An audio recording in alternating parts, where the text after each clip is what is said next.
What's going on, guys? This is Gainz Gaming. Today we are talking about the Shifting Gears KVK. We just finished a 3-hour long fight where we had a ton of different influencers and YouTubers actually fighting it out in this brand new KVK mode and trying out the new systems. So today in this video, we're going to go over what I thought about the KVK mode and just how the fighting went overall. As you can see, there is still quite a bit of fighting going on. I totaled about 385 million kill points throughout this. To give you kind of a breakdown of what this really was, this is a test server. So you can see on the bottom, this is test server footage, but we were set up with every single commander maxed out with basically every single piece of gear you could want to have on your marches. The one difference is you only have a limited supply of iconic crystals. You also have armaments with no inscriptions, just base stats. And then, just the ability to use the new revamp system. So basically what this does is it allows you to use a normal commander and revamp them into a ranged combat commander. So I tried out using Attila throughout this, and I'll show you guys some reports of what this looked like. I also did use some engineering as well. We literally just finished the fighting. That's why there's still people fighting down there. But just to kind of show you what exactly happened. I did have some good ranged combat reports. Some of them were also very, very poor. So, obviously, every once in a while, you're going to get a really bad report just from, getting swarmed down or whatever, or like reinforcing something, swarming a rally. Typically, I don't have that, but in this game mode, I did because we were swarming everything. But, with ranged combat, you can get really good reports. And if I can find one with Attila, because I was using Attila Takeda for the extra counterattack, well, I actually don't have one. So I'm just going to show you what it actually looks like. I might get swarmed down doing this, but it really doesn't matter. So basically what you're able to do is you're able to take these commanders and change them into artillery. So I'm going to go ahead and bring some calves out. And you can see the ranged combat for this is actually pretty large. So we're going to go ahead and put this right here. And then what you're going to do is you are going to set it up for artillery mode. And you can see it has that range that it is going to be able to hit in. It does take 20 seconds to load though. That is the biggest downside of this, is that it takes a long time to load, which, in this situation, if they were closing in on me, that would be not very good because it would take another 10 seconds to get out of this. So we're going to show you what exactly happens here.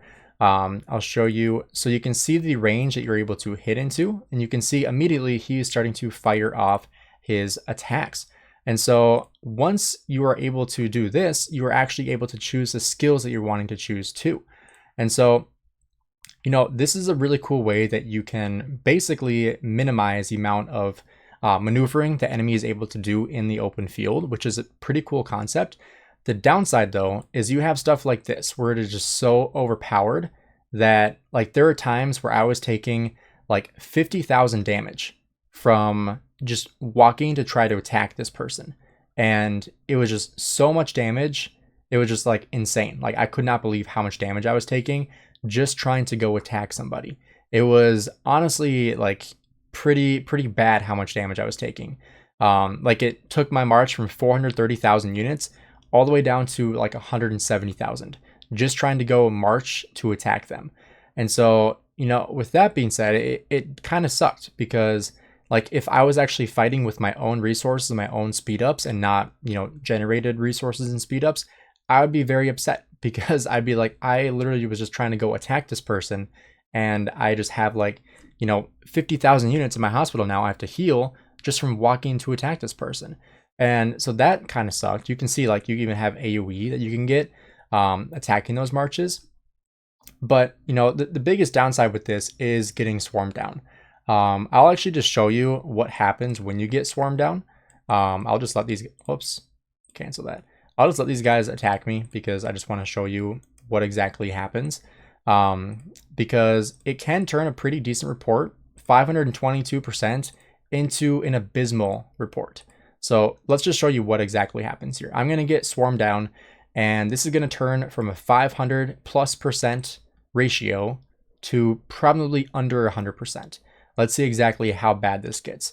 It's going to be pretty bad, trust me. Even with Attila Takeda, that turned it down to a 60% ratio. So pretty poor ratio. after having 500+% from, just from the ranged combat. So this is something you have to be careful with, because if you are not, paying attention and maneuvering well on the open field with these marches, you are going to get absolutely obliterated.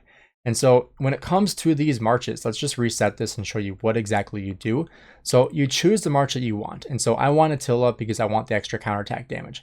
So you can choose between a skirmisher and an artillery troop. And so I personally had the artillery troop on Attila. So this is one where you have that range. This is a larger range as well, a bigger circle you can shoot into.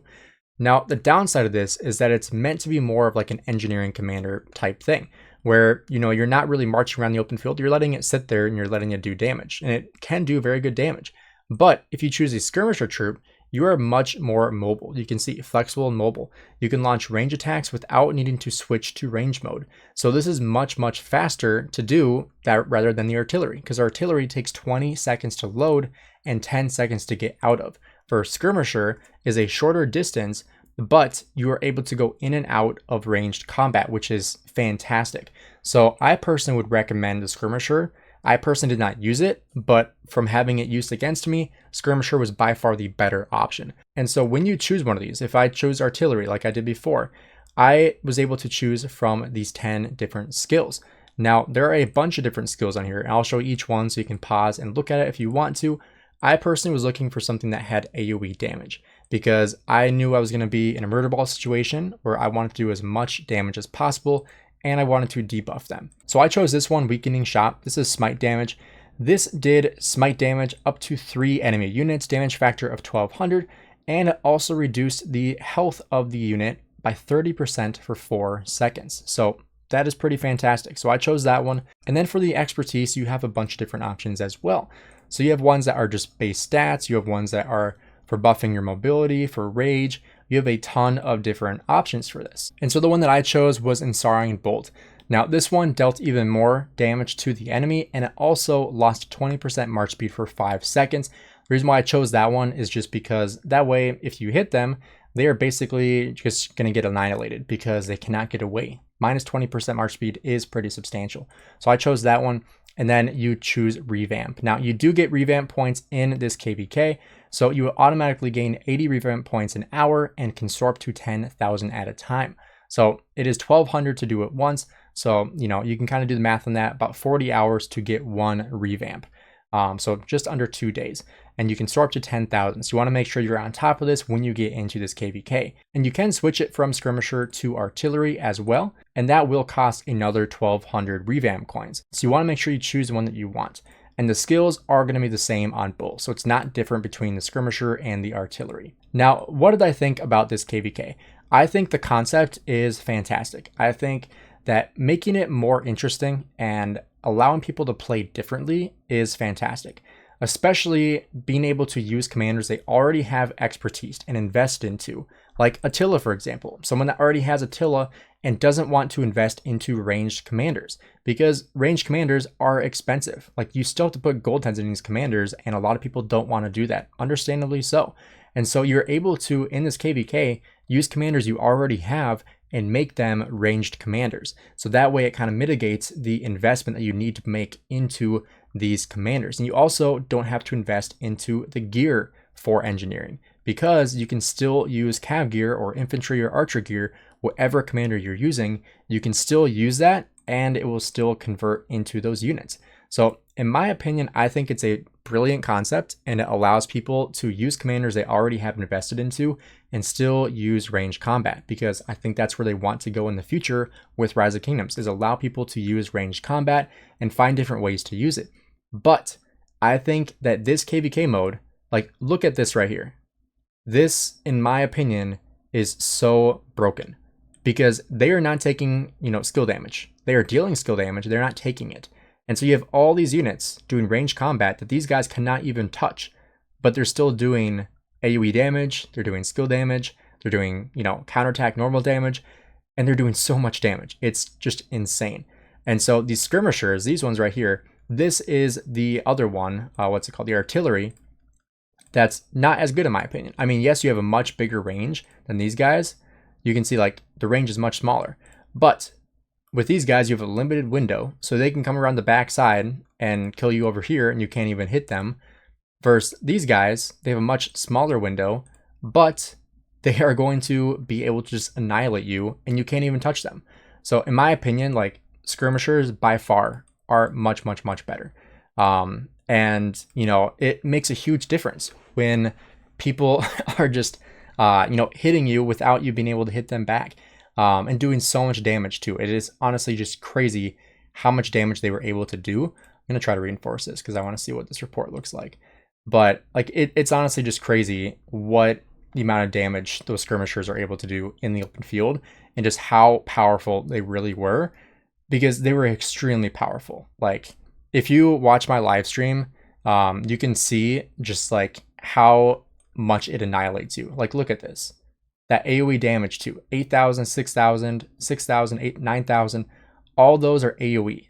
So like, my ally here is just getting obliterated. And you can see like he's just losing so much health. But yeah, it's honestly just insane. If you guys did miss a live stream, we did do a giveaway as well, which is over already. But make sure you guys stay tuned for those live streams in the future, because this is a brand new kind of concept that Lilith was releasing, where they basically allowed content creators to get into a test server, as you can see here, and invite some other players too. So there are some other players that aren't content creators that are in this KVK mode, you know, being able to test this out. But everyone that was in the live stream had a chance to win $100. And so we did a spin, basically a spin the wheel to win $100.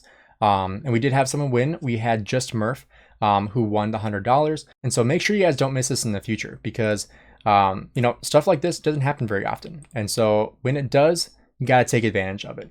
So I thought it was a lot of fun. Huge shout out and huge thanks to Lilith for sponsoring this and allowing us content creators to cover this, because it was a lot of fun. You know, there were like 40 plus content creators that were covering this KVK and, you know, giving their opinion on it. So I'm sure you're going to see a bunch of other videos on this KVK mode coming the next couple of days. But again, huge shout out to Lilith for sponsoring this and allowing us to try out this KVK. I hope we can do more of these in the future, because it was a lot of fun. And I am very privileged and honored that I was able to be chosen for this and actually participate in it as well. And, you know, have basically a maxed out account to be able to play around with. I thought that was a lot of fun as well, testing out different commander pairings and things that I just don't have on my main account. So again, thank you to Lilith, and thank you all you guys that were in the live stream, you know, hanging out, chatting with me throughout the fight. But thank you guys for sharing the video. Let me know down below if you would be interested in fighting in this KVK and what your thoughts are on these different range combat. There are some mixed feelings on it in the live stream of like, ooh, I don't know if I want this, but this looks really cool. So let me know what you guys think down below, and thank you for checking out the video.